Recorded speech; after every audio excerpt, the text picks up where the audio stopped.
आप सभी को अपर्णा का प्यार भरा नमस्कार।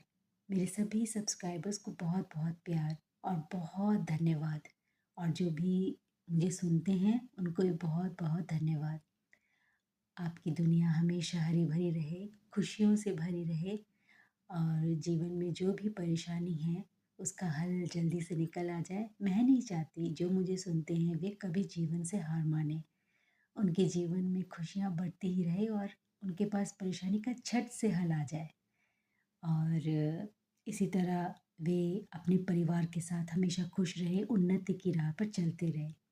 आज की मेरी कविता का विषय है लव ऑन ट्रेन। हाँ, लव ऑन ट्रेन इसलिए कि प्यार हमेशा विद्यालय में, स्कूल में, कॉलेज में या किसी इंस्टीट्यूशन, कहीं रास्ते पे, कहीं जाके घूमते हुए तो होता ही है, नॉर्मली जो देखा गया है। लेकिन प्यार तो ट्रेन में भी हो सकता है, तो कहीं पे भी हो सकता है।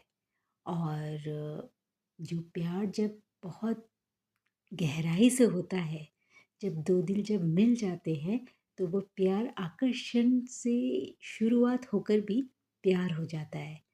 उस प्यार में नोक झोंक होती है, थोड़ी खट्टी मीठी बातें होती हैं। तो जब दो दिल मिलते हैं तो ये सब शुरुआत होते होते आखिरी पड़ाव प्यार तक होती है। इसी को मैंने अपनी कविता में लिखने की कोशिश की है। आइए मैं आपको पढ़ के सुनाती हूँ। Love on train. 21 की थी, प्यार के काबिल थी, लेकिन दिल का दरवाज़ा बंद था। कोई पसंद ही नहीं आता था, पर जब पसंद आया दिल की धड़कनें तेज हो गई। पता चला प्यार की दुनिया में मेरी एंट्री हो गई। ट्रेन में हम मिले थे, आमने सामने बैठे थे, कुछ बेसिर पैर पे झगड़े थे। ना उसने हार मानी, ना मैंने झुकना मुनासिब समझा। मुंह जवानी जब बंद हुई, तब आंखों से गुस्से का युद्ध शुरू हुआ।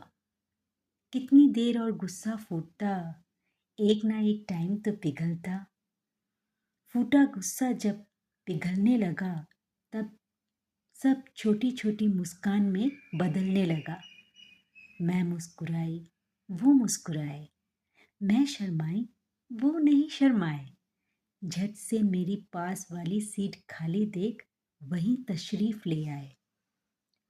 नाम, पता, पढ़ाई लिखाई, नौकरी, हॉबीज, जब सब बात हो गई, तब वे पूछ बैठे, क्या शादी हो गई? कुछ देर तो चुप रही, फिर हंसी आ गई। बोल पड़ी, इरादा तो नहीं शादी का। वे बेबाक बोले, सही है, कौन दूल्हा बनेगा तुम जैसी नकचढ़ी का। मैं बोली, मैं नकचढ़ी हूँ? वे बोले, सरचढ़ी हो, थोड़ी थोड़ी तो दिमाग से भी पैदल लगती हो। मैंने बोला, ऐसा क्यों बोल रहे हो? वे बोले, तुम चिढ़ क्यों रही हो? रूठ के बोली, तुम चिढ़ा जो रहे हो। वे कुछ पास आके बोले, तुम प्यारी जो लग रही हो। मैंने कहा, क्या?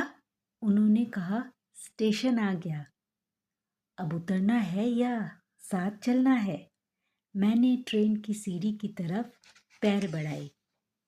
पीछे से फिर उनकी आवाज़ आई, इतना भी बुरा नहीं हूँ, अच्छी नौकरी, अच्छे घर का लड़का हूँ।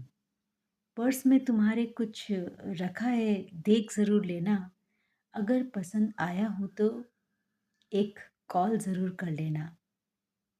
सब ठीक रहा तो बारात लेकर आऊँगा। इस ट्रेन की पहचान को सिंदूर का रंग देना चाहूँगा। महल के ख्वाब तो दिखा नहीं सकता, लेकिन हाँ, सम्मानित जीवन देने का वादा निभाना चाहूँगा। धन्यवाद कहने से पहले मैं दो शब्द और कहना चाहती हूँ कि जो मैंने जो दो आखिर लाइन लिखा है ना, कि महल का ख्वाब नहीं दिखा सकता और सम्मानित जीवन देने का वादा निभा सकता हूँ, ये सबसे मुझे अच्छी, मतलब मेरी कविता में दो लाइन लगी है। यही तो हम बेटियां या हमारी लड़कियों के लिए हम यही चाहते हैं, हमारी बेटियों के लिए हम नारी यही चाहते हैं कि तुम हमें महल ना दो चलेगा, एक सम्मानित जीवन दे दो और कुछ ना भी मिले तो चलेगा। धन्यवाद।